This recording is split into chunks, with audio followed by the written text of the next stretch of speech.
Estive por aqui, tive uma intercorrência no final de ano, acabei desmarcando uma Ah, viagem que eu tinha, aham. mas estive lá, estive em Barcelona, né, no EndoSapiens, Ah, no com, Endo Sapiens. Aham. Não, o com Gilberto o estava lá. Licute, né, Aham. com o Gilberto, Isso, deve ter sido fantástico, né? foi bom, bem legal. O Carlos estava lá também ou não? Foi no Estive com o IESI que Carlos vocês se também, encontraram? estive com o Ah, Carlos, falei tá. com o Carlos, com o Ah, é Siqueira, verdade. É verdade. O Carlos me contou que acho que ele bem acabou pegando um legal. táxi até junto com o Gilberto pro aeroporto. Aí eles foram Eles foram juntos à conversando, noite, e né? eu fiquei por lá ainda, Isso, à noite. isso. É, o Gilberto me falou. Pronto, já deu 5 minutos. Quem chegou, chegou. Quem não chegou, pode começar. Está contigo. Vamos lá. Boa tarde, pessoal, tudo bem? Né? Obrigado, viu, professor Laje Marques, pelo convite, né? Esse ano deu tudo certo, estamos aqui para falar aí sobre a microcirurgia apical, né? É uma coisa super importante é que a gente tem que pensar que a nossa especialidade, a endodontia, ela está dividida em três pilares, né? O tratamento convencional, o retratamento e o retratamento cirúrgico ou microcirurgia apical.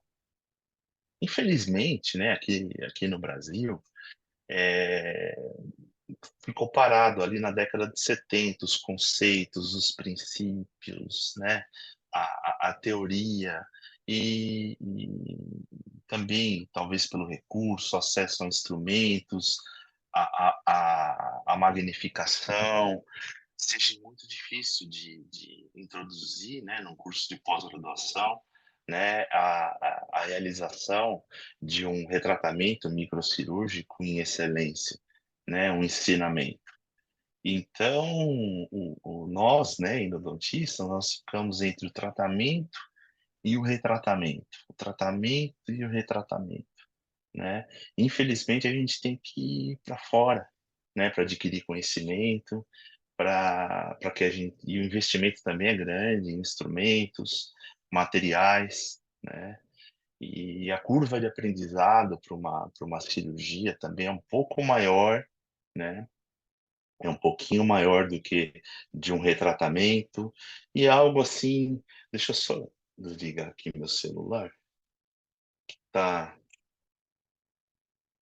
E também é algo assim que foge do nosso dia do consultório, né? Nós anestesiamos ali o paciente, né? Isolamento absoluto e acabou, né? Não temos contato com sangramento e então isso acaba fazendo com que fique assim com aquele conceito de último recurso. Vamos tentar quando o paciente é apegado ao dente, né? E uma vez que você tem o treinamento de cirurgia e começa a fazer as suas cirurgias, né? Você acaba arriscando justamente essa palavra que eu acabei de falar, tentar, do seu dicionário no consultório. Você acaba riscando. Porque em situações complexas, né? A gente fala de retratamento, a gente acaba pedindo uma tomografia para quando você tem o mesmo treinamento, né, entre retratamento e retratamento cirúrgico, a gente acaba pedindo uma tomografia para tomar a melhor decisão, levando uma série de considerações, né, desde da expectativa do paciente, estado de saúde, oclusão do paciente. Então, é algo assim que ficou abandonado. Por quê? Porque tá assim, olha, né? Esse é o conceito. As pessoas, a grande maioria, né, dos cirurgiões dentistas, né, dos clínicos gerais, eles se referem ainda como cirurgia parenodôntica, que é isso aqui, né? Então ficou esse trauma ou essa conotação de como último recurso, com um índice de sucesso muito baixo, né? Porque na realidade o que é, né? é cortado o ápice a 60 graus e dado uma brocadinha lá e amálgama, né? Amálgama para vedar, né? Isso a gente sabe que não veda. E se a gente pega dentes extraídos, é isso que a gente se depara, né? Essa brocada ali, né, foi feita não no ápice, porque é realizada sem magnificação, sem os materiais que eu me referi anteriormente, né? Então, proposto pelo Dr. Kim, né, da Universidade da Pensilvânia, ele foi um dos pioneiros na microscopia mundial. Então, primeira vez que ele fez uma cirurgia sob microscópio foi em 1983. E eu acho que o primeiro artigo publicado dele sobre cirurgia, endodontia cirúrgica, né, foi em 85, né? E dali só foi aprimorando. Então, hoje, os insertos que nós temos para reto preparo, né, ele desenhou, né, os afastadores, né, que você consegue encontrar pela representante BL americana, né, também, infelizmente, aqui no Brasil a gente não consegue, né, ter acesso. Mas para quem vai para fora, um amigo, pode comprar e, e, e começar a introduzir no consultório os insertos, né? Para que você exerça com excelência ou inicie, né? Então, assim, qual que é a grande diferença entre um e outro, né? Então, poxa, hoje em dia a gente trabalha com microscópio, né? Com luz de xenon, luz de LED, né? Comparado a refletor, né? A olho nu. Hoje nós temos microinstrumentos, né? Esses microinstrumentos, eu desenho alguns deles que o Chico da Dental Trinks vende um kitzinho básico de instrumentos muito semelhantes aos que a gente encontra lá fora. São excelentes, né? Então, assim, o acesso ósseo muito mais conservador, 3, 4 milímetros, né, de desgaste para o acesso ósseo. E o corte, né, que antes era feito um corte em 60 graus, por mais que você acertasse apicalmente, colocasse o material, vedasse, né, perfeitamente o ápice, né, com a amálgama, em outra ilustração vocês vão ver que você expõe todo o delta apical, expõe muitos canalículos, que é justamente ali que está a maior concentração da microbiota, né? E quando a gente corta a zero, né, cortando 3 milímetros, a gente remove 88, né, por cento das ramificações apicais e canais laterais, né? E, e a gente consegue controlar essa profundidade. 3 milímetros de profundidade para um reto preparo é o mínimo para ter sucesso. Mas é claro, quanto mais a gente conseguir, 4, 5, né, de forma que seja segura, por exemplo, um molar superior com a raiz curva, 3 está ótimo. Já no incisivo central, você pode entrar o quanto você achar necessário, mas sabendo que a partir de 3, 4 milímetros, né, o material que a gente vai colocar, que hoje em dia é usado biocerâmico, né, vai vedar e não vai ter recidiva futura, né?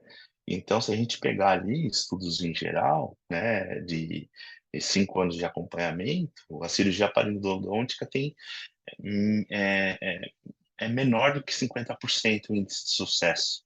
E a microcirurgia apical maior que 50%. Né? Esse estudo aqui de meta-análise do professor Kim também mostra que ali é por volta ali, né, de 50%. Já com, com a microscopia e com o conceito de microcirurgia, a gente pode atingir até os 97%, né? Com a variável ali no grau de experiência, né? Se a gente for pensar que o índice de sucesso para tratamento bio é por volta de 92%, né? A gente está muito bem, por exemplo, uma pessoa iniciando a cirurgia apical com a técnica correta, ter os mesmos 92% de índice de sucesso. Aí, com o passar do tempo, vai elevando esse índice de sucesso. E a literatura mostra para a gente que chega por volta de 97%. Né? Uma coisa que eu gostaria de explicar para vocês, né, que vocês tivessem em mente, é que a microbiota responsável pela lesão, né, que na grande maioria é um granuloma, está dentro do canal. Ela não está fora, ela está dentro de 90 a 95% da microbiota, né? Então, se você não tem acesso ao delta apical, à realização de patência, né? Você não está removendo, né, a microbiota, você não vai ter sucesso. Então, isso que eu gostaria que vocês tivessem em mente para poder entender quando a gente for abordar a parte de indicações cirúrgicas, né? Então, o nosso retratamento convencional, né, uma vez que a gente tem acesso ao ápice,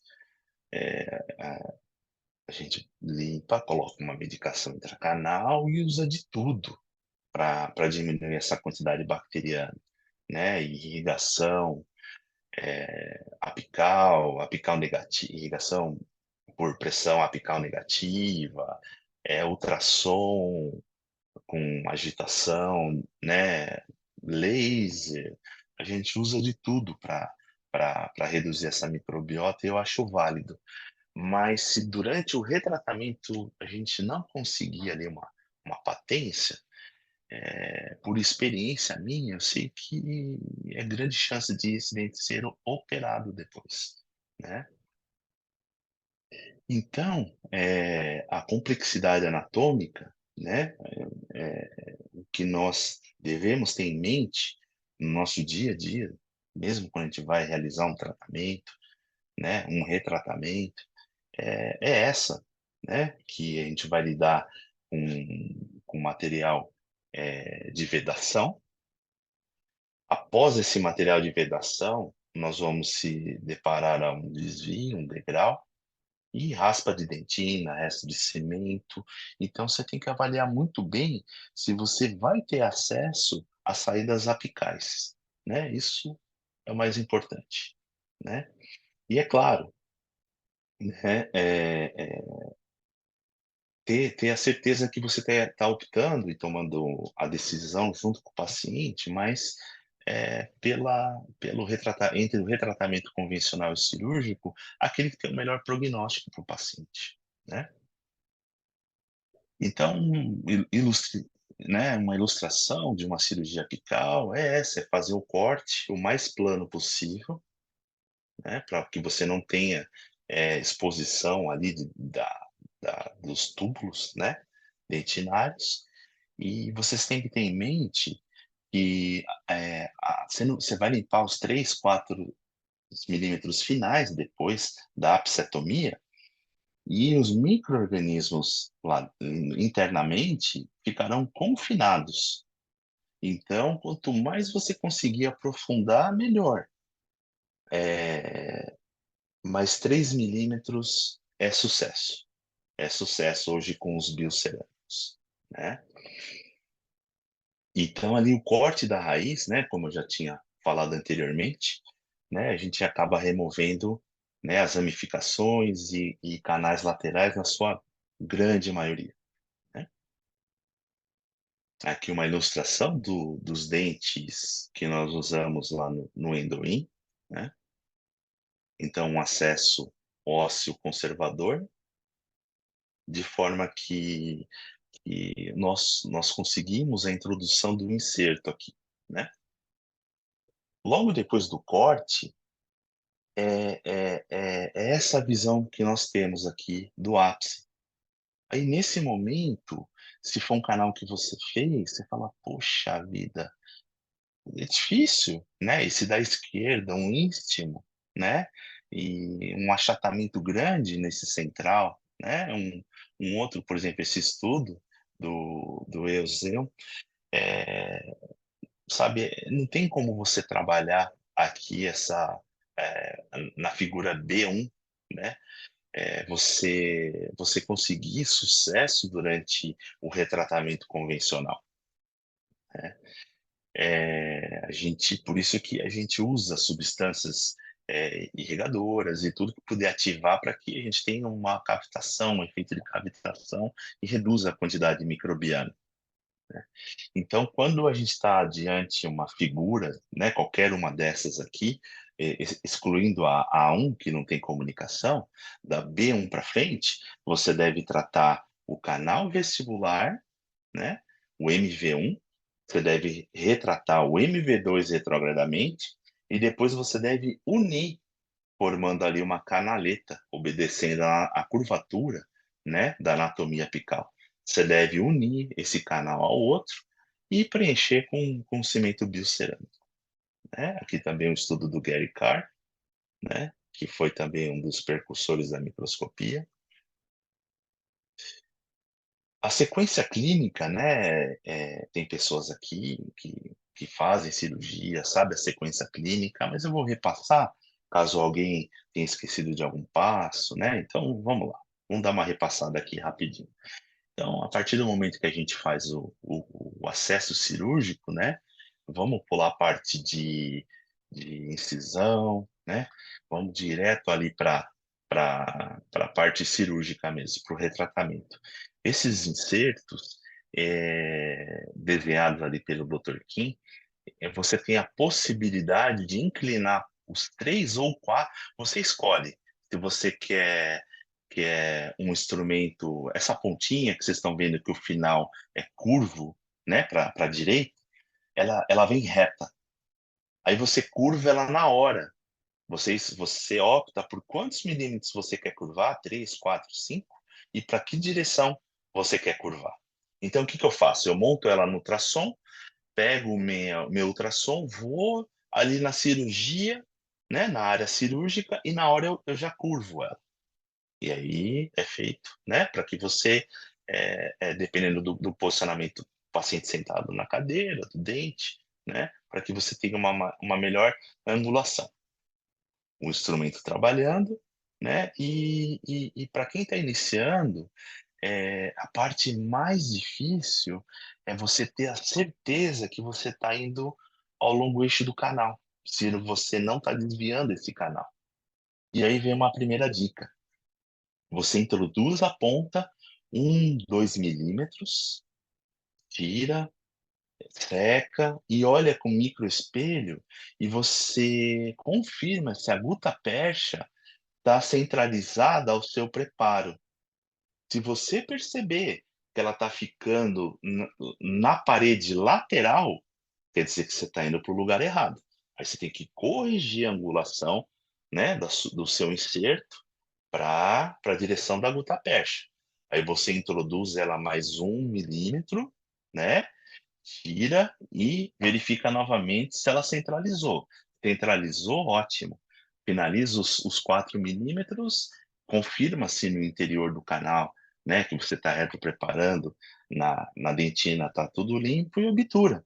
É um procedimento que, olha, não tem segredo, né? A curva de aprendizado é um pouquinho mais longa, mas depois que você pega a mão, é muito mais rápido que você realizar um tratamento, né? Que você realizar um retratamento convencional. Aqui o preparo, né? E os biocerâmicos que nós usamos, né? Para obturação. Ele vem eu especificamente uso Fast Put. Ele se parece um cotosol, né? Você manipula, faz rolinho. Eu uso um pouquinho do cimento para dar uma umedecida do meu preparo, e aí eu vou, na sequência, introduzindo como se fosse guta percha, né? E condensando até eu perceber que eu passo a minha espátula e ele não formou nenhuma bolha, não ergueu nenhuma bolha ali do corte do meu ápice, né? Tudo isso daí eu vou mostrar para vocês em casos clínicos, a gente vai discutir, e tem até um filme também, tá bom? Vamos lá, esse é o nosso resultado final, né? Aqui, né, falando um pouco dos biocerâmicos, eu não sei se tem algum colega que eu não encontro que vai falar de biocerâmico, né? Mas algumas referências, né, da bioatividade e é um cimento hidrofílico, né? Esse, fazendo um pouquinho, né, de propaganda, esse é nosso centro lá na Noruega.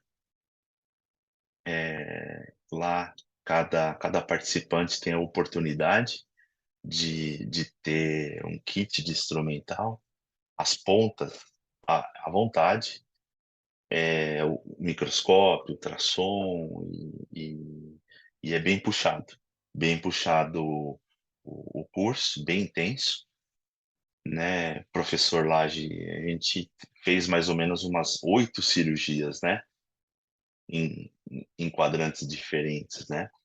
E aqui a bancada que a gente faz a demonstração, né? Tem um microscópio. Esse à direita é um microscópio 3D, né? Que para que você com óculos 3D tem um telão bem grande voltado, você tem a noção da profundidade ali do inserto, né? Acaba sendo muito didático, né? Então vamos lá, o que vem a parte bacana, né? Se vocês entrarem no site da Associação Americana, eles têm um anexo, né? Uma publicação extra falando só de microcirurgia e as indicações que, segundo eles, é para cirurgia apical, né? Então, vão abordar de uma a uma e, na sequência, eu vou mostrando o caso clínico, né? E, e depois, ao término, a gente tira as dúvidas, né? O que o senhor acha, professor? Se quiser me interromper, pode falar. Eu acho que o pessoal fica livre. Se quiserem fazer uma questão, se você não se incomodar, vai perguntando Não, de jeito concomitantemente o que nenhum. você Eu acho quiser, que sabe? fica, didaticamente, fica Fica melhor. melhor, né? Tá bom. Fica, né? Então vamos lá. Tá bom? Dúvidas, Então, a gente pergunta. Ou isso, faz pelo pode me chat também, interromper. questiona ali, escreve. Isso, vamos lá. Então, endodontia, né, adequada com lesão apical persistente, né? Então você fez aquela endo, tá perfeita, a coroa, o dente foi muito bem restaurado, né? E ainda tem ali lesão, não desaparece, né? Nessa situação aqui, não vai adiantar, o canal tá super alargado, né? Eu vou falar que o ápice está até ampliado. E é uma situação que não adianta a gente partir para um retratamento. Vamos direto para um retratamento cirúrgico, né? Que é bem clássica aqui. Endodontia adequada com dor, né? Constante, com ou sem edema. Por exemplo, aquele caso clínico que eu mostrei uma sequência bem rápida. Foi eu que tratei essa endo aqui, foi eu que fiz, né? No meu raio-x digital, fiz a endo, achei os 4 canais, estava bonitinho, tinha uma lesão ali, falei: "Olha, vai desaparecer essa lesão aí". E esse paciente, né, eu tratei no final do ano, né, alguns anos atrás, e no carnaval o rosto dele inchou, né. Aí assim que ele voltou para São Paulo, pedi a tomografia e olha só o tamanho da lesão, né, olha o tamanho da lesão. Aí eu falei: "Poxa, se eu soubesse que a lesão era desse tamanho, ou eu teria te advertido, né, ou já teria feito a cirurgia direto, mas eu sou conservador, eu prefiro estar preservando, avisar o paciente da possibilidade e que na maioria das vezes dá certo, né, o retratamento ou o tratamento convencional, né. Então a sequência cirúrgica, né, aqui já tinha uma fenestração óssea, o acesso, né? Aí o corante de azidimetileno é muito importante, azidimetileno 1%, né? É super importante para vários, né? Para você identificar várias particularidades, né? Primeira, olhando ali, você está vendo, ele corou o ligamento periodontal. Vocês conseguem ver uma bordinha em excesso entre o disto vestibular e o mésio? Não sei se vocês conseguem perceber. Uma bordinha que está. Aparece meu mouse? Não, não aparece, né? Uma bordinha que está bem entre os dois, que ali é um excesso. Você tem que deixar ele mais retinho, tem que tirar essa bordinha fora. Além disso, ele cora o canal, que já aconteceu muito desvio apical, e nem na tomo, nem muito menos na radiografia aparece. E a hora que você cora, a gutapercha está para um lado e a saída apical para outro, né? Então, por isso que é importante, né, o corante. E para você também identificar canais extras. Nesse caso aqui, né, ele tinha um quarto canal, mas ele terminava em um mesmo canal, então uma saída só. Ali a pontinha que eu havia mostrado antes, né? Retratamento dos dois retrogradamente e a obturação, aqui eu injeto, né? O biocerâmico de obturação convencional, injeto dentro dos canais e depois eu vou acrescentando put, acrescentando, vocês vão ver melhor ali no filminho que eu vou mostrar para vocês, né? Acrescentando até de forma que você passa a espátula em cima do cimento branco e você não veja é, querer formar uma bolha assim da parte interna para externa. Quer dizer que está bem vedado o lápis, né? Aqui acho que é um ano follow-up.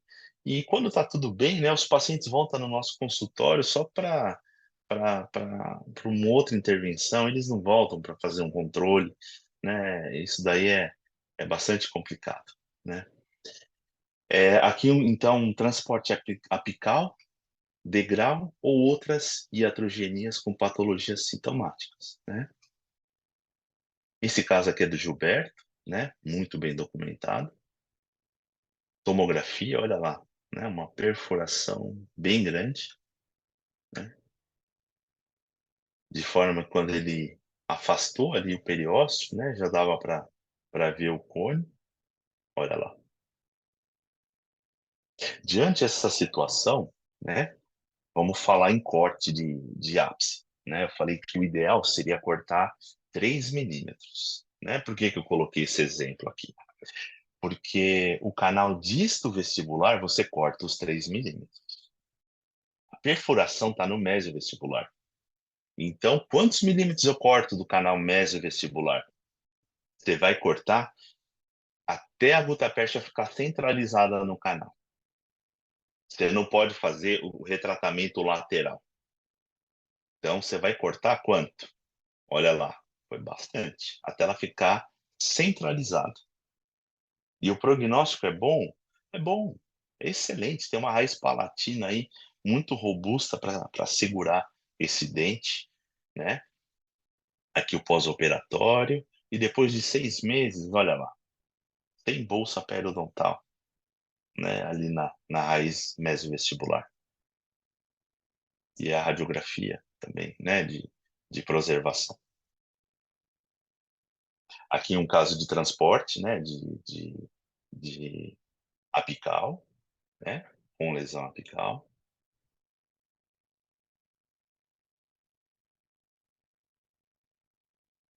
Molar inferior, a ergonomia ela fica um pouquinho mais difícil do que superior. Mas não se preocupem assim, né? A gente pede a tomo para ver a distância do forame mental, do nervo alveolar inferior. É claro, se estiver próximo, a cirurgia está contraindicada. Que nem essa semana mesmo eu recebi uma paciente e que a raiz dela mesial estava muito para lingual. Ela sofreu ali ortodontia, né? E eu tinha que fazer um acesso e tirar 7 milímetros de profundidade óssea para chegar no ápice. Aí eu já recomendo já partir para o implante, porque é muita destruição óssea. Então, no meu ver, está contraindicado quando além do acesso ser quase que impossível, né? Quando você tem mais de 5 milímetros de espessura, né, da cortical vestibular até o ápice, né? É a mesma coisa, né? Com os insertos, ali um espelho, você checando a centralização da gutta percha e a, né, a limpeza do interior. Esse caso também é do Gilberto. E aqui é a técnica de obturação. Vocês percebam, né, que na primeira foto da esquerda a gente coloca cimento biocerâmico e depois nós fazemos rolinhos com o biocerâmico put e vamos introduzindo e condensando, né, até não formar aquela bolha, né, que eu expliquei para vocês. E tá resolvido, é muito rápido, né? Eu peguei toda aquela fase de quando saiu o primeiro MTA, que só tinha da Dentsply importado, e era um absurdo, tinha aqui no Brasil para vender, né? E a manipulação do MTA, né? Tinha até, depois de um tempo, inventaram uma reguinha para que você pegasse, era muito mais complexa, mas dava certo, porque já era um material já é, é, é, é, era um material que você poderia trabalhar e ele expande, né? Era um biocerâmico de primeira geração e ele é hidrofílico.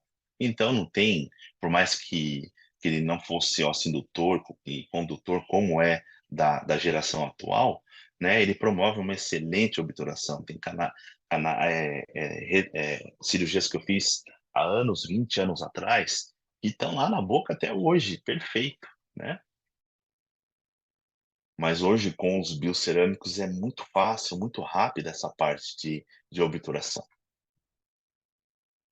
né. E aqui uma outra situação, né, aqui seria uma iatrogenia. Coloquei ali um cone de guta na fístula, foi bem ali na pontinha do pino, pedi tomo, uma perfuração.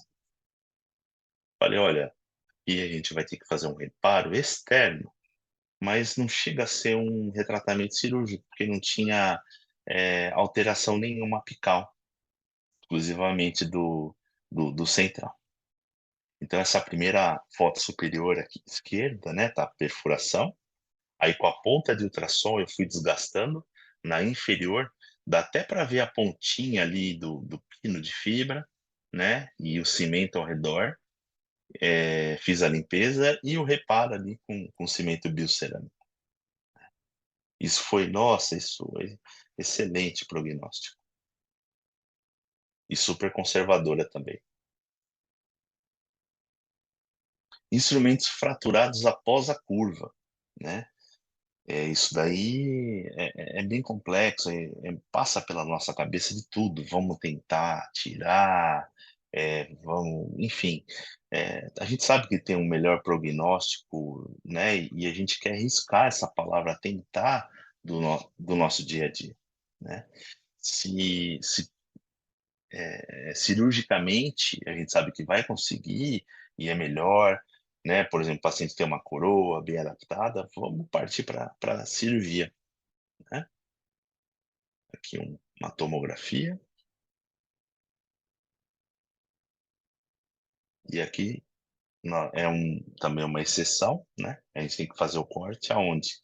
Centralizando acima do desvio, né? Da perfuração apical, a gente tem que centralizar e fazer o corte exatamente ali, na linha vermelha. Aqui está o filminho que eu falei para vocês, a gente está tranquilo, né, no tempo. Eu acho que dá para passar, para vocês terem uma noção da delicadeza que é. Essa cirurgia, nós usamos a microlâmina, né, você vê que com a microlâmina a gente já descola a papila, né, interproximal, olha lá. Vai no pré-molar e já dá uma giradinha, já descolando ela, né.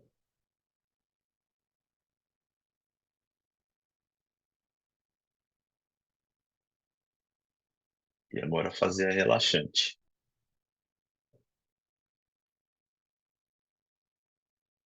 Uma coisa super importante, você está vindo com a relaxante, né? Nesse momento aqui, perdão, eu fui dar um pause e acabei, vamos passar para lá aqui. Nesse exato instante aqui,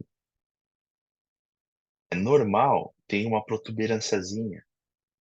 Então, dá uma afastadinha no lábio inferior e vai muito devagar, porque essa protuberância faz com que você passe reto ali durante a sua incisão.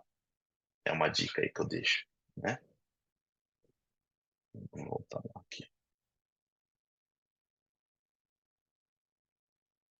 Olha lá. De forma que você consiga, chegando perto do dente, fazer uma inclinação de 45 graus. Isso é o primeiro passo ali para o sucesso, para boa cicatrização, porque é justamente ali onde nós reposicionamos e realizamos o primeiro ponto na sutura, usando, né, microafastadores, ter a certeza de que você vai elevar o periósteo e não dilacerar o periósteo, né? Eu já vi, infelizmente, em publicação de livro, né, falando de cirurgia, um periósteo dilacerado.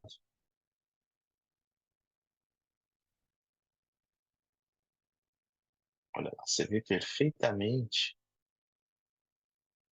tá vendo? Olha, a preservação do periósteo, você vai ter um excelente pós-operatório, né, uma excelente hemostasia também. Falando em hemostasia, né, a gente estava comentando até um pouquinho antes de começar, que aqui nesse momento, né, separando a lesão do periósteo, né, super importante. E estava comentando que eu, né, nós anestesiamos e aguarda 20, 30 minutos para começar a cirurgia, para que nós bloqueamos os alfa e beta, né, bloqueadores para que tenhamos uma melhor hemostasia. Então, ali com a microscopia, a microlâmina, a gente consegue separar o periósteo do granuloma, até encontrar osso saudável acima dele.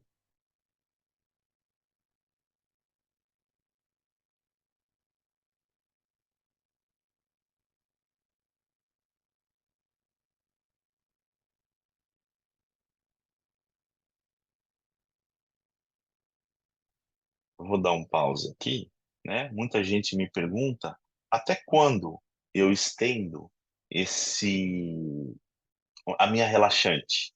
Excelente pergunta essa. Até quando estender a minha relaxante? Então, essa é a área que eu preciso trabalhar. Eu não posso ficar com o meu afastador em cima da gengiva, eu tenho que apoiar no osso. Então, você faz a sua relaxante, né?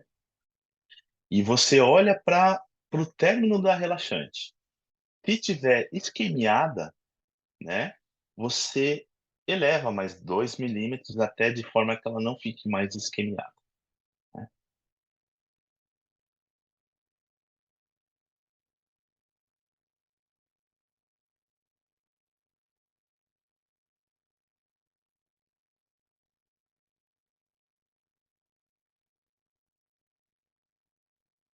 Eu vou passar um pouquinho aqui, né?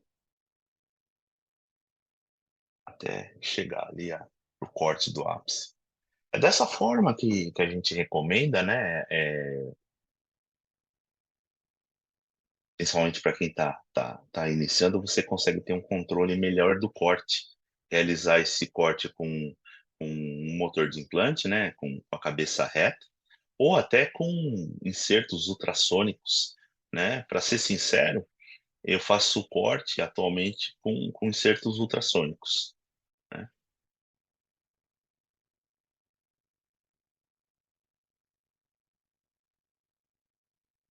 Vou acelerar um pouquinho mais aqui.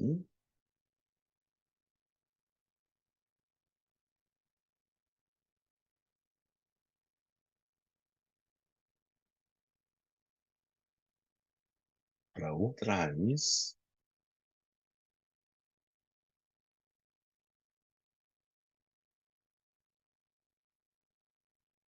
Né? Então você consegue, vocês percebem, né, que a gente tem um controle muito preciso, né, do corte que a gente está realizando.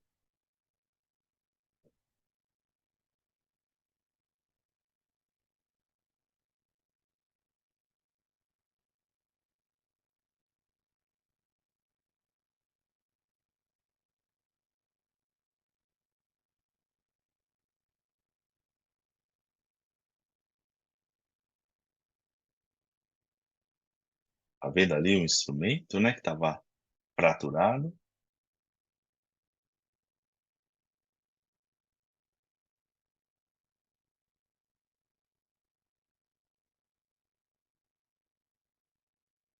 Eu vou passar novamente um pouquinho mais para frente.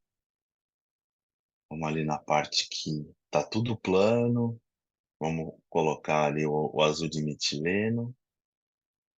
Ah, aqui é o alumínio chloride, né, para hemostasia. Você pode usar até o próprio anestésico, esse aqui é mais eficiente, né? Mas o importante é você remover, né, todo esse gel antes da continuidade, né? Então, o corante, né, azul de metileno 1%.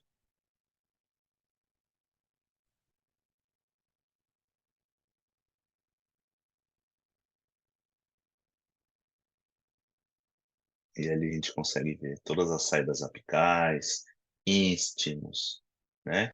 E trabalhar retrogradamente, olha lá.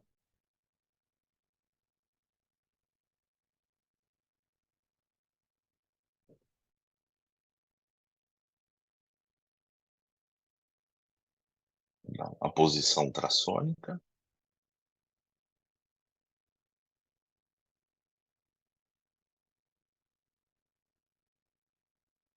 Aí o Gilberto já entrou com tudo, né? Ele já sabe a direção do canal, mas como eu te falei, quando você está começando, vai devagar, entra 1 milímetro, dois, confirma com o espelho. Se a gota percha está contaminada, aí você continua.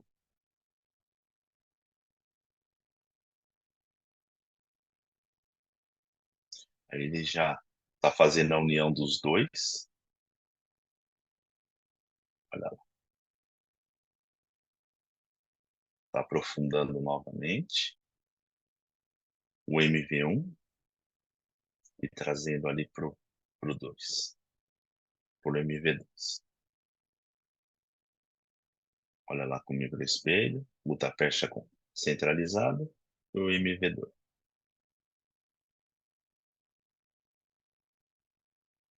Vamos passar aqui mais um pouquinho.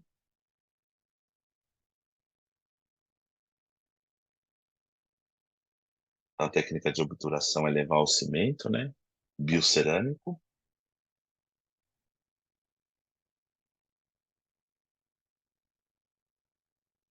o mesmo de obturação endodôntica convencional.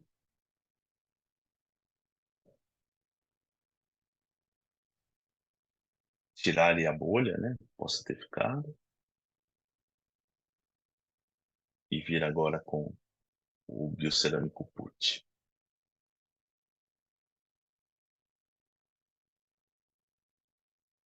Condensa.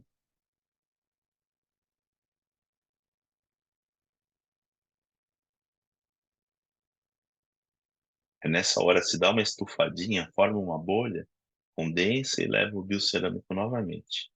Aqui removendo o excesso, né, do cimento.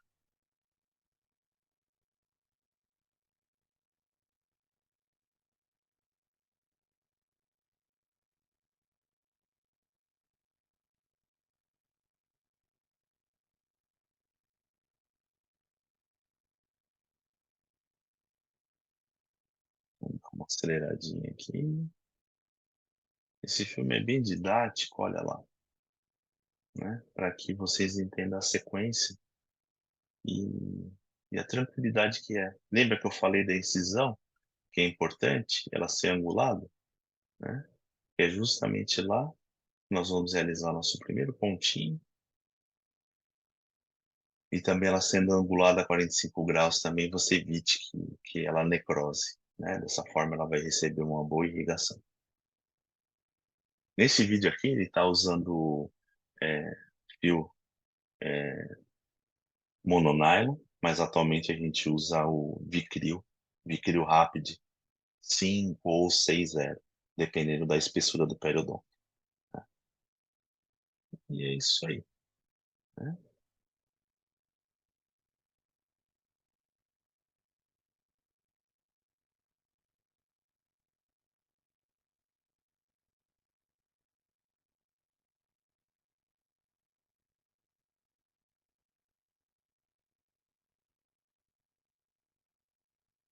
Inicial, né? Final.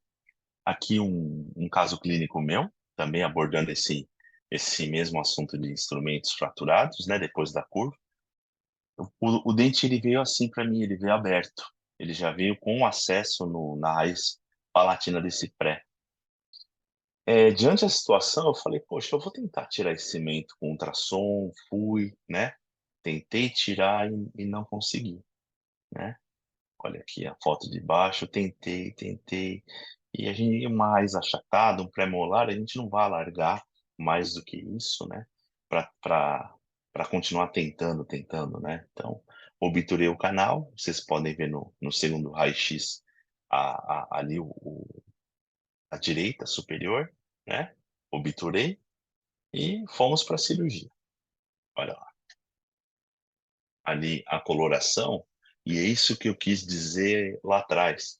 No momento que você passa o corante de azul de metileno, você tem que enxergar que o periodonto, né, o ligamento que está circundando ali a raiz, e você confirma que ele esteja totalmente plano, né?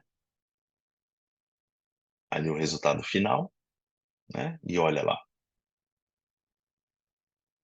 Né? Vocês perceberam que ele tinha uma curvatura e eu optei por cortar lá em cima, porque eu tive os 3 milímetros, né, após removido as ramificações apical, eu ainda tinha mais 3 milímetros para trabalhar com o meu ultrassom.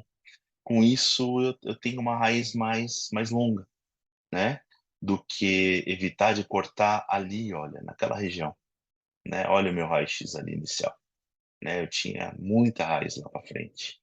Então, eu tirei o delta apical e ainda tinha mais 3 milímetros para colocar o meu material obturador. Olha, foi uma cirurgia bem tensa e aqui quase eu não documentei essa cirurgia. Acho que ficou basicamente no, nas radiografias, né? E ali a final. Que às vezes o paciente deixa a gente tenso, né?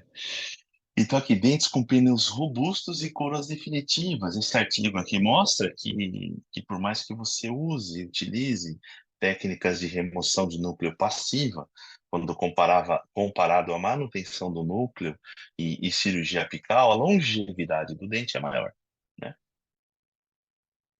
Aqui eu tenho, né, no molar um núcleo bem robusto, uma lesão apical e no pré-molar também ali uma lesão apical, né? Foi feito ali uma cirurgia já nos dois ao mesmo tempo. Deixa eu só puxar aqui um pouquinho.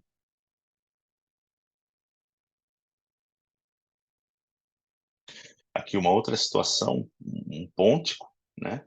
Um pino colocado, né, desviado do canal. Também optei por fazer o retratamento cirúrgico. Aqui o meu acesso, vocês percebam a curvatura que essa raiz tinha. E leve isso em consideração na hora que você está fazendo o corte da raiz. no momento que não tinha, né? Vocês viram, lembra lá no começo, né? Não tinha canal tratado até o final. Então, aqui nesse exemplo que eu estou dando, vocês não vão enxergar a gutapercha. Vocês vão enxergar o quê? A contaminação, aquele pontinho escuro lá no meio, né? É lá que você tem que centralizar né, para ter certeza que você está no sentido certo da sua instrumentação retrógrada.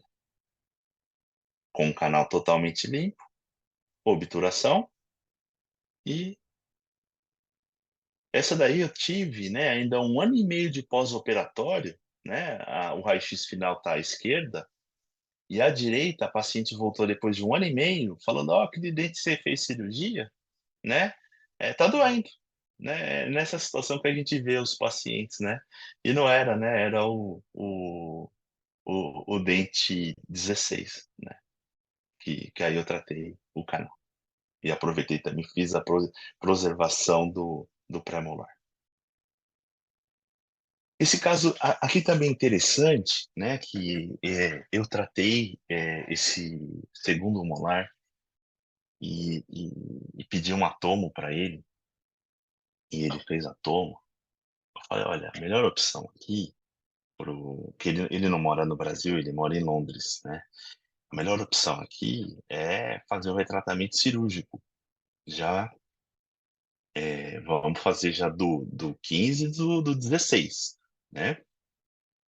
Ele falou, não, tudo bem, na próxima vinda ao Brasil a gente planeja, tal, etc, etc.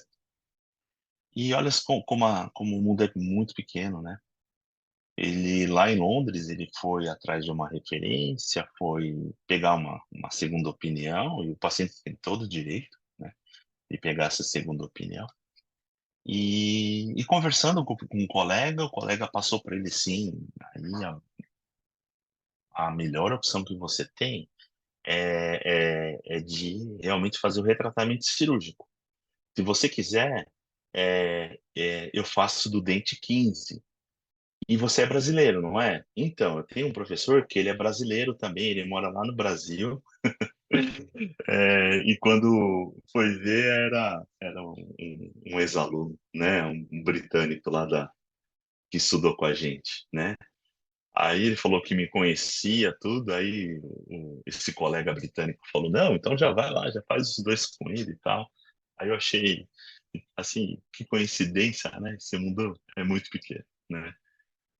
Então aqui está o professor Lage aqui, um canal ali palatino, né? Ele me perguntou, né? Olha lá, eu retratei todos, né? Mesovestibular, MV1, MV2, disto vestibular e o palatino. Foi tudo, né? Essa última foto aqui, né? À direita mostra ali os dois, os 4 condutos, né? As 3 raízes obturadas, inclusive a palatina. Ali eu tive acesso, né? E aqui à direita o pré-molar.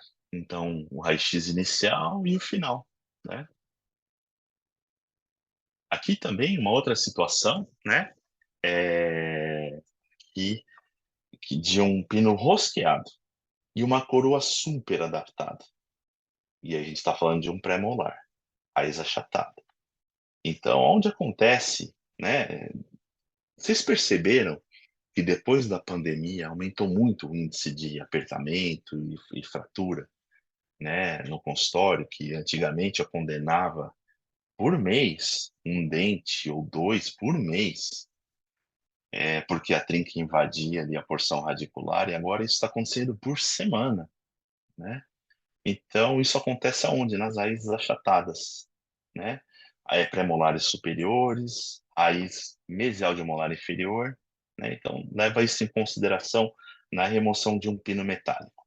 Passei para ela ali que realmente a melhor opção seria manter a coroa, que estava perfeita, né? Esteticamente também a pessoa estava satisfeita, né? E que o retratamento cirúrgico seria a melhor opção. Ali, a primeira foto à esquerda superior após o corante, né? Vocês percebam o ligamento periodontal. e corou bem os canais, né, para dar uma guia para gente. A próxima foto aqui, superior direita, olha lá a fresa da pontinha do pino rosqueado. Vocês conseguem ver? Tá dando para ver? Faz só fazer assim cabeça. Tá dando, né? Dá para ver a fresa, né? E esse meu micro espelho, ele tem 3 milímetros de diâmetro, né? E por aí a gente tem uma precisão muito grande, tendo a certeza que as paredes internas estão limpas, né? E daí realizar nosso processo de obturação também super tranquilo, né? Aí raio-x inicial e o final. Olha lá, comentei até com vocês um pouquinho antes da gente começar, vocês me desculpem, né? Que foi o paciente agora da UMA, que eu terminei quase 3 horas, e aí eu fiz uma foto da tela do meu computador lá de dentro, né? E dá até para ver aqui, dá para ver, olha, aqui em cima, do raio-x final, né? Vocês percebam que na tomo, né, ali na raiz, a lesão está ali na raiz mesovestibular e tem 2 canais ali. No raio-x final dá para ver os 2 canais sobrepostos e retratados, e também dá para ver até a data lá em cima do raio-x, olha lá, 18/1/24, né, aqui em cima, né. Também eu falei: "Nossa, esse é um assunto que eu vou abordar, já vou colocar lá na aula também", né. Canais calcificados com ou sem sintomatologia, mas com lesão persistente. Aqui eu recebi o paciente dessa forma, o histórico era: alguns profissionais mexeram, não acharam o canal e estão te indicando. Vamos lá, né. Como o dente estava aberto com, restauração temporária, hidróxido de cálcio, falei: vamos tentar encontrar esses canais, e graças a Deus, né, acho que esse é o único caso que eu tenho que não foi possível, encontrar via convencional o canal, e aí eu operei, né. E aqui durante a cirurgia, o corante, dá para perceber o canal original calcificado, só a porção apical e a perfuração realizada ali, né, aqui no aí nesse caso você fecha, reprepara a perfuração, reprepara o canal original e fecha os 2 com biocerâmico, não tem istmo, né, e não tem necessidade daquela canaleta de união, né. Raio-x final também. Falha na cirurgia tradicional, né, então quando a gente recebe um paciente que, foi feito ou a cirurgia parenodôntica, ou foi feito a apsetomia, ou seja, que normalmente, né, é o que o pessoal faz, né, eles retratam o canal e faz o corte.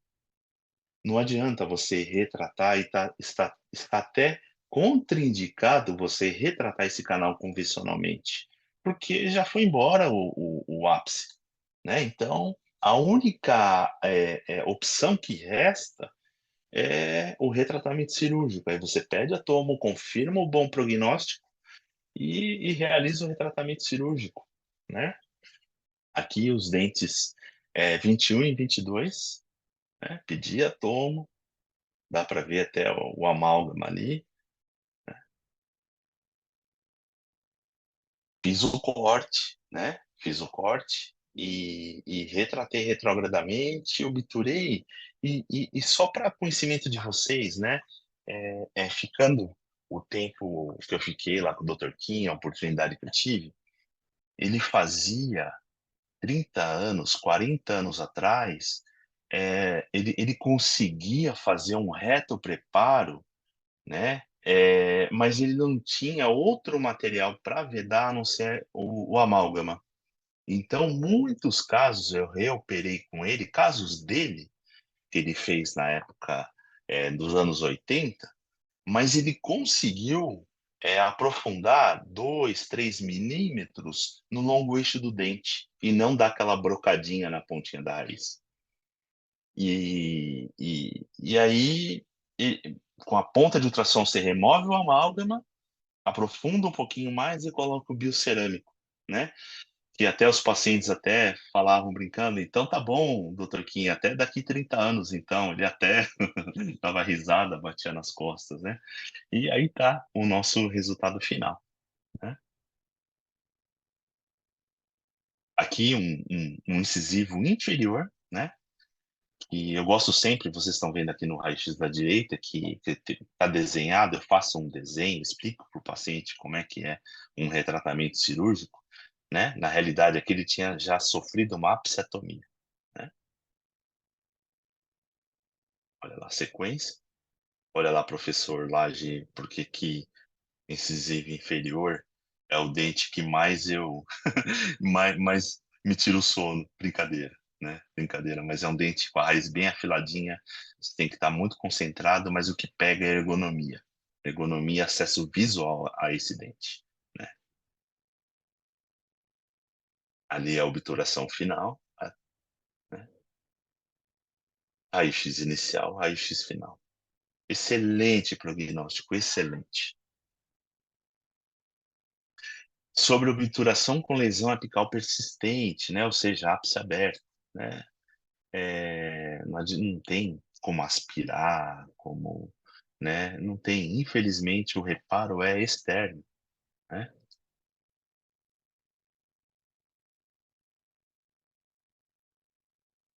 Vocês estão acompanhando? Não tem nenhuma dúvida, professor? Tá tudo. O pessoal está acompanhando? Ok, legal, legal. Então, aqui, raio-x inicial e final, né? Tá acabando já. Esse é o último, e eu separei uns casos aqui bem extremos, né, para a gente abordar, tá bom? Então, complexidade anatômica impedindo o acesso ao ápice. Então, a raiz mesial de molar inferior tem uma complexidade muito grande e muitas vezes pré-molar inferior também. Quando dá para ter complexidade, é bem complexo mesmo, né? E aqui eu separei, como eu falei, aqueles casos extremos.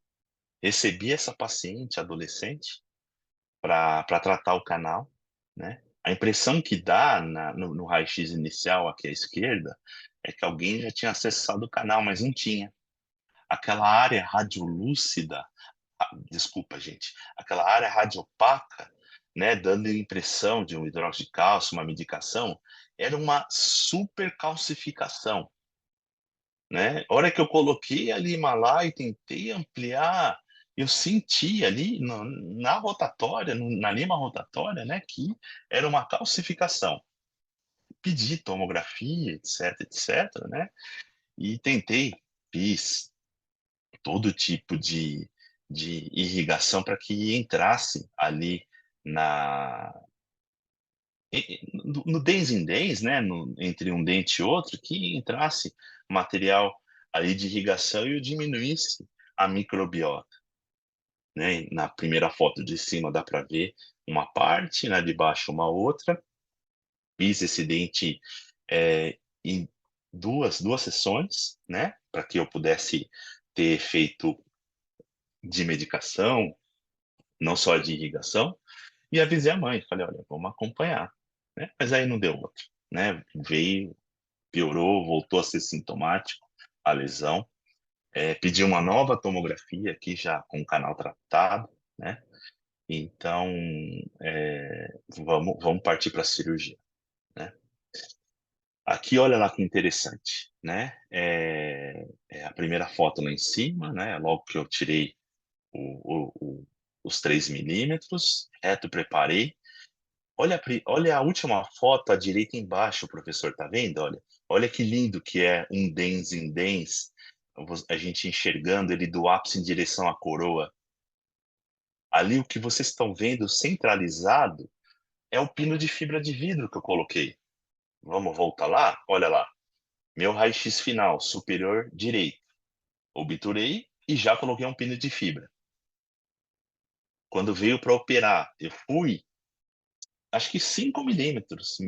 Normalmente os dentes anteriores permitem que a gente vá com segurança até tocar no meu pino de fibra que eu coloquei. Eu tenho uma outra imagem desse dens em dens também aqui, olha, superior aqui à esquerda. Nossa, a hora que eu vi essa imagem aqui, eu falei, poxa vida, né? Nunca ia dar certo um tratamento convencional aqui. E aí, durante o cirúrgico, eu tentei limpar o máximo possível, né? E no raio-x final, vocês percebam que eu tentei também empurrar cimento, né? Mas é aquilo, a gente sabe que não vai limpar tudo, irão ficar micro-organismos confinados lá dentro. Mas o nosso sucesso, onde está? Está justamente nos 5 milímetros ali que eu entrei e vedei com material biocerâmico, né? Aqui também, né, para terminar, um último dente, também um dens em dens, né, com ali com já finalizado, né, raio-x inicial e final, né. Minha esposa e minhas 2 filhas, eu e meu mentor, né, agradeço demais, ele já está aposentado, né, o ano passado, ano retrasado, tive a honra de ser convidado para a festa de aposentadoria, né, e e ele bateu nas minhas costas e falou: você foi sortudo, hein?", né. É um coreano, sul-coreano de poucas palavras, né. "Você foi sortudo, você foi o único ao longo desses anos, 40 anos acadêmicos, você foi o único que teve essa oportunidade, hein". Aí eu só tenho que agradecer ele, eu sempre ponho a foto dele, porque ele foi meu mentor, né. Vocês viram ali no início, né, e eu fiz mestrado em implante, justamente por orientação dele, né. Aqui meu parceirão, meu amigaço, Gilberto, né, e olha lá, essa turma aqui, eu guardo essa foto aqui porque foi a turma de ouro, o meu grande amigo ali no centro, olha lá, professor Laje Marques, né, professor Harry, Rodrigo do Canadá, o Bueno, o Carlinhos embaixo. Essa turma aí foi ótima, viu? Muito boa mesmo, né. Foi uma turma tão especial que tinha até uma equipe, você se lembra, professor Lage, que tinha uma equipe de cinegrafistas lá para fazer umas Uhum. tomadas bem profissionais para divulgação lá do Endoim, né. E pessoal, aqui está meu contato, eu sou uma pessoa super aberta, sabe, entre em contato comigo, me manda e-mail, pode mandar Messenger, né. Meu consultório aqui está aberto, eu estou aqui em São Paulo, acho que a grande maioria está aqui de São Paulo também.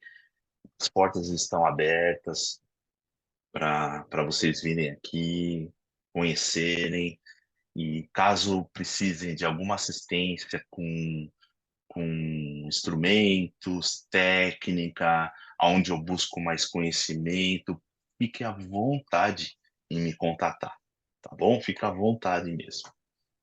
É isso aí. Vamos às perguntas? É, Perguntas? Ricardo tá aí? Não. Tô aqui, professor. Nada pelo chat. Não tem nenhuma. Não? Não. Então vamos nós. Vamos nós.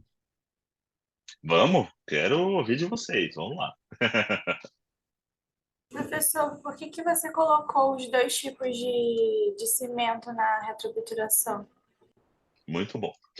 Vamos lá.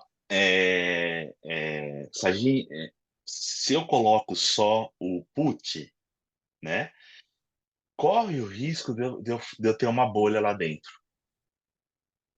Quando eu entro com fluido primeiro e entro com calcador para tirar a bolha, deixar só nas paredes do interior do canal, e na sequência eu entro com o put, eu torno a minha obturação retrógrada mais eficiente, e na hora que eu condenso ela, o fluido, o cimento, né, de obturação, ele entra dentro do quarto canal, ou naquele penúltimo caso que eu mostrei, né, do Dens in Dens, você viu que parte do cimento entrou ali no Dance in Dance. Você viu?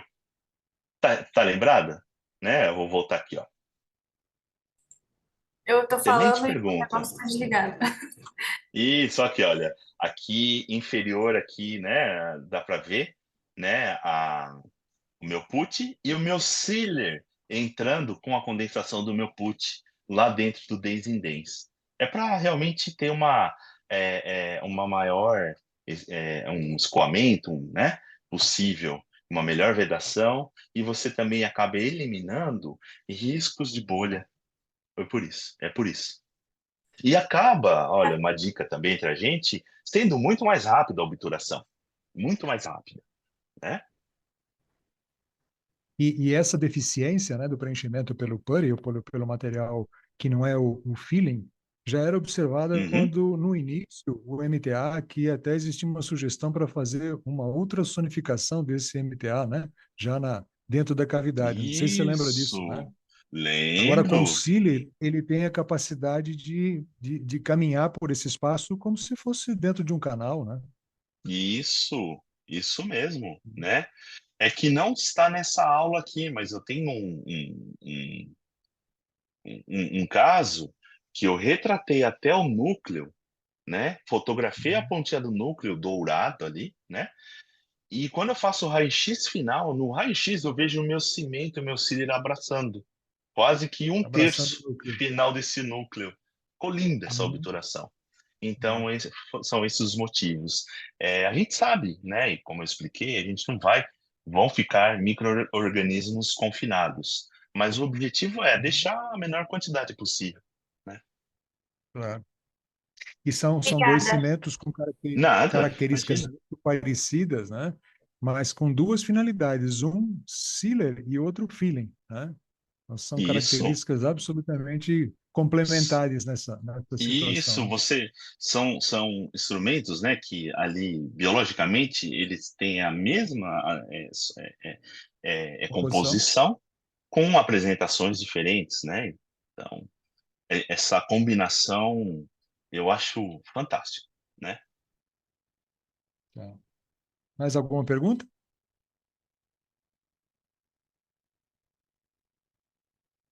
Te pergunto sobre materiais de preenchimento. Você não apresentou, possivelmente você é adepto mesmo do coágulo, né? Como opção, Ah, sim, mas sim, sim.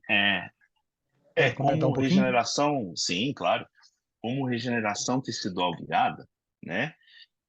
Eu vou falar que eu uso quase que em 100% dos casos o BIOS colágeno, Ah, ok.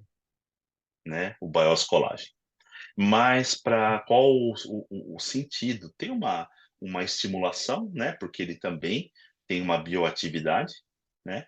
E ele induz o corpo ir lá a absorvê-lo e formar osso natural, Tá.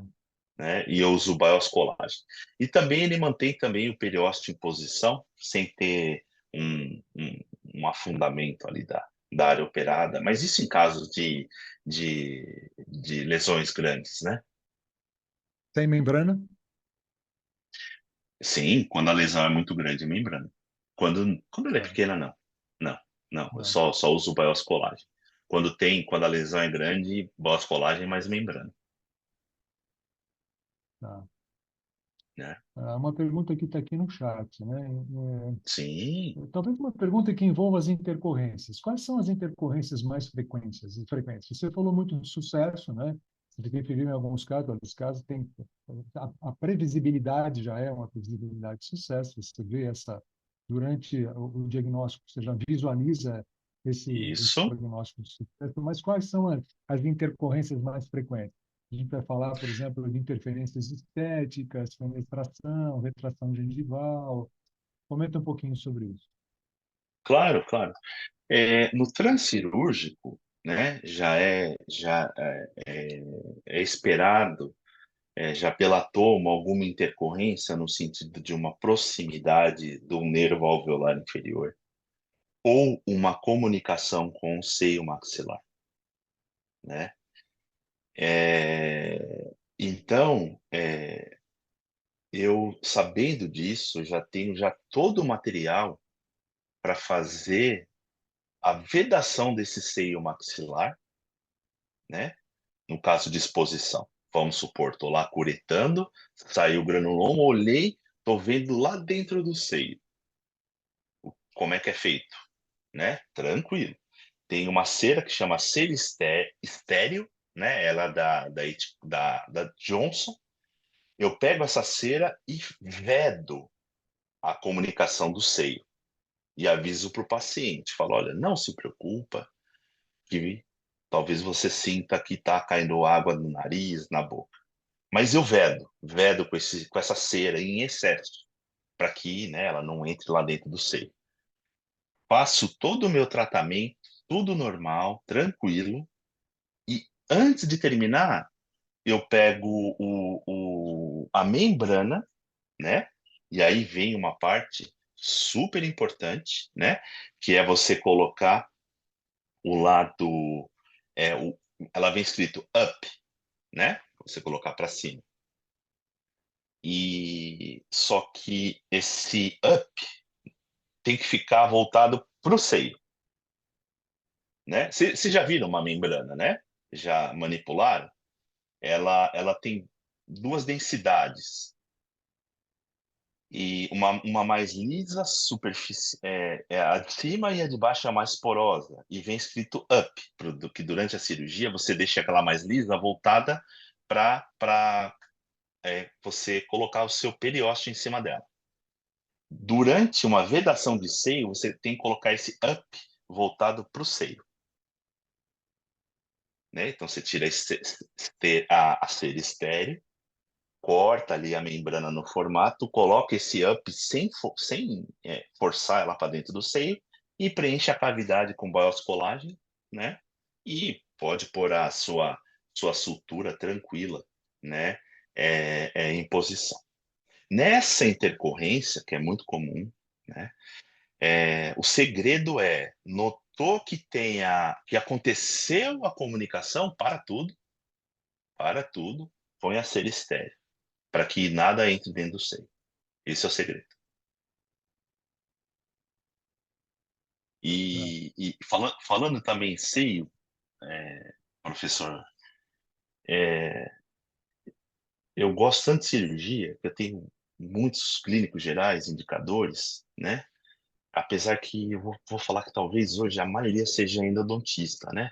Mas eu tenho muitos clínicos gerais que me conhecem há muitos anos, me encaminham endodontia há muitos anos. Eles fazem implante, mas não fazem levantamento de seio.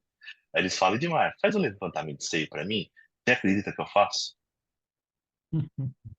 Implante eu faço? Não. Eu nem tenho. Não, não, não. Não que você tem que entender muito de oclusão para pôr o implante na posição certa, tudo.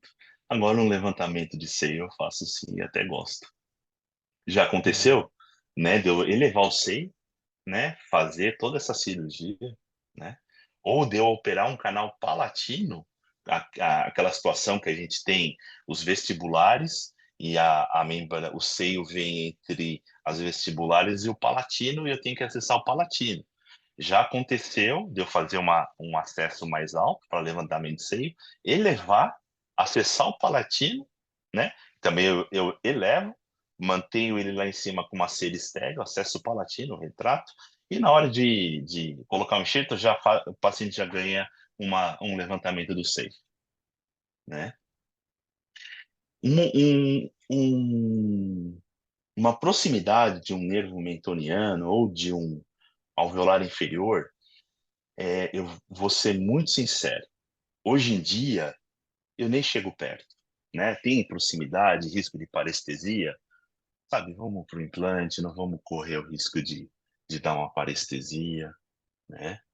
Mas já aconteceu, nunca confie em uma tomografia, nunca confie em uma tomografia, né? Muitas vezes, a hora que você vai trabalhar, tá diferente.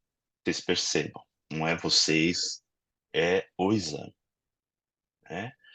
E no transcirúrgico, a lesão estava em cima do alveolar inferior, e era uma adolescente de 17 anos. e eu afastei, não foi nem com a lâmina, foi com uma cureta, né? Afastei, afastei, afastei. Tirei todo o granuloma, coloquei lá, tal, falei pro pai, e ela poderia ter parestesia, né? E, e se acredita que ela não teve nada? Ela não teve nada e ela sofreu bastante antes de chegar em mim, porque fizeram uma cirurgia nela. Enfim, contando um pouco da história, ela assim gostou tanto que hoje em dia ela é dentista, já acho que já tem uns 5 anos de formado já. Bom, É. E bom, então intercorrências durante a cirurgia são essas, as mais comuns, na grande maioria previsíveis. E você tem que estar ali com todo o material, né? Por mais que seja imprevisível, você tem que ter todo o material caso isso aconteça. E sempre operar em 3 pessoas, né? Porque quando a gente fala em microscopia, é 4 mãos. Ter sempre um circulante para justamente estar pegando esses materiais imprevistos. você fez uma colocação logo no início, falando a respeito, usando uma palavra, né? A tentativa, né? Vamos tentar tratar. Quando você faz o planejamento, você já tem uma característica do prognóstico, já visualiza isso lá. Isso aí. Os casos que você apresentou aqui, aparentemente, pelas imagens, são casos que a gente pode considerar como favoráveis, porque você já selecionou, você já visualizou Sim, no plano sim, que deviam ser legais e aí vai. As situações mais complexas, raízes mais finas, né? Um canal em C, essa é uma pergunta da Mônica Soares. Um canal em sim, C, ou claro. eventualmente complexidade Aham, anatômicas, aham. isso aí você eventualmente já descarta, você já nem faz essa tal tentativa, né? Então, aquela referência que eu mostrei ali do corte, do Dr. King, Journal of Endodontics 2006, que Uhum. conceitos modernos para microcirurgia apical, nesse estudo tem as contraindicações, né? Sim. Dentre elas, quando tem uma comunicação endopério, bolsa periodontal, contraindicado. Uhum. Canal em forma de C, normalmente é segundo molar inferior. Segundo molar inferior é contraindicado também para fazer cirurgia, mesmo que não seja canal em forma de C, né? Por pelo Mesmo com os guias, mesmo com os guias, porque a destruição óssea, né? Você percebe nos segundos molares inferiores que você precisa tirar mais do que 5 milímetros de osso para chegar na raiz e depois tirar mais a raiz e você não tem acesso cirúrgico, você não tem acesso para retroinstrumentar e você está muito próximo do alveolar inferior, né? Lembra da anatomia? Primeiro molar inferior, o alveolar inferior passa aqui. Depois ele começa, né, para o ramo da mandíbula. Ou seja, nos segundos molares inferiores ele passa normalmente muito próximo. Por isso que o Dr. Kim e a equipe dele, eles desenvolveram também o reimplante intencional, que eu faço bastante com o Carlos lá em Paris, né, que seria uma extração traumática. a EXO, né? É, uma exotraumática, com tudo já preparado, corte, normalmente a raiz fusionada, corte, retratamento. O retratamento, né, ele faz a exotraumática e Faz aí eu a. faço, Uhum. tem que ser tão rápido que o preparo apical eu faço com motores de alta, com broquinha troncocônica. Já Uhum. ponho o biocerâmico, já entrego para ele no fórceps, tudo isso no fórceps, com elástico na ponta para que esse Sem dente não tocar em nada. caia, sem tocar em nada. E do momento que ele tira até reintroduz de volta, nós temos 12 minutos para fazer todo o serviço. Mas quando a gente está bem coordenado e bem planejado, a gente consegue fazer isso em bem menos de 10 minutos, tudo isso. E a sensação que dá a hora que você introduz ali o dente é que parece que você colocou uma rolha e ela Pegou até um vácuo Ele, e não sai, ele se né? adapta, né? A sensação de que ele se Isso, ajusta. ajusta. Tanto é que eu faço algumas aqui no consultório, e quando eu não percebo esse ajuste, eu sei que eu vou perder esse dente. Dito e feito, né? Isso aí. Eu Mais alguma coisa? recomendaria, eu recomendaria a leitura desse estudo, professor, né? Conceitos Tá. modernos de microcirurgia endodôntica, Journal of Endodontics 2006, publicação do Dr. Kim e do Kratman, né? É excelente, porque ali ele explica detalhadamente os critérios de inclusão ou exclusão, né? Aí você perguntou da, do sucesso, né? O sucesso é alto quando você já passou pela curva de aprendizado, já tem um bom critério de exclusão, né? E você sabe que o prognóstico é bom, muito bom e excelente. Você percebeu que hoje em dia a gente vem usando Victrio Rapid 5 ou 6.0, dependendo da espessura da gengiva. Ou seja, ele cai de 7 a 10 dias, ele rompe, né, em 7 a 10 dias em casa. Então, o retorno, tanto comigo, com o Dr. Kim, até ele trabalhava, ou o Gilberto, a gente marca o retorno para o paciente em 6 meses, só para controle radiográfico. Porque desde que ele siga direitinho, higienize, né, não aconteça nenhum acidente dele esquecer e morder alguma coisa e arrebentar, né, a sutura, né, o prognóstico pós-operatório é excelente. Excelente, excelente. Pessoal, mais alguma questão?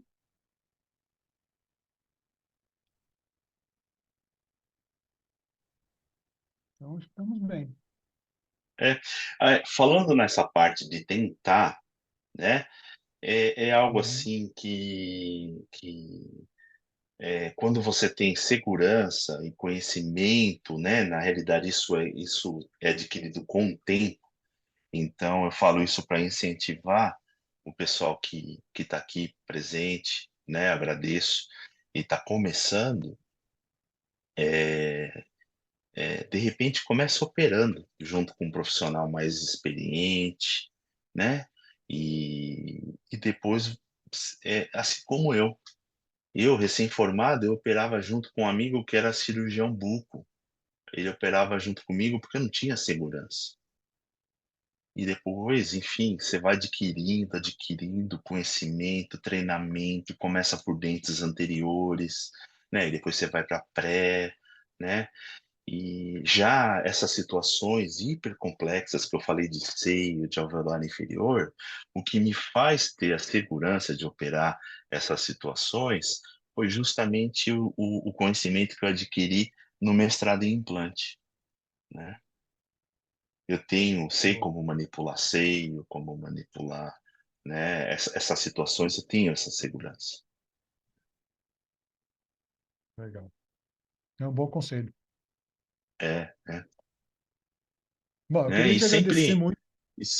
não, e sempre Ah, busque o aprendizado, invista, né? A melhor coisa que a gente faz na nossa profissão, né? É ir para casa feliz, sabendo que você fez o melhor pelo seu paciente, que muitas vezes você não faz, né? O paciente vem para uma consulta, né? E você fala, olha, infelizmente aqui é melhor você extrair, né?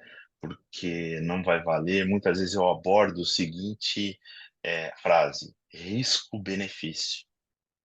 O que eu quero dizer? Risco de manter o dente por mais um tempo, sabendo que ele vai perder o dente, por exemplo, uma trinca, né? Uma fratura. Ele vai perder o dente, e quando ele perder o dente, ele perdeu o osso junto. Então, quando eu abordo risco-benefício, é o risco, o dente não tem uma longevidade muito grande. E quando ele perdeu o dente, ele levou embora todo o osso que poderia segurar um bom implante e ter um prognóstico melhor para o implante, né? Então, você invista em conhecimento, e que a melhor satisfação que tem é essa, é você ir para casa sabendo que você fez o seu melhor, que seus pacientes estarão bem e que seu celular não vai tocar, né? Isso não tem coisa mais gratificante, né? Valeu, meu querido, muito obrigado pela tua disponibilidade de tempo, pela tua capacidade de compartilhar essas informações, esse conhecimento todo. A gente está super feliz de ter você aqui, você sabe disso. A gente já havia tentado o ano passado, mas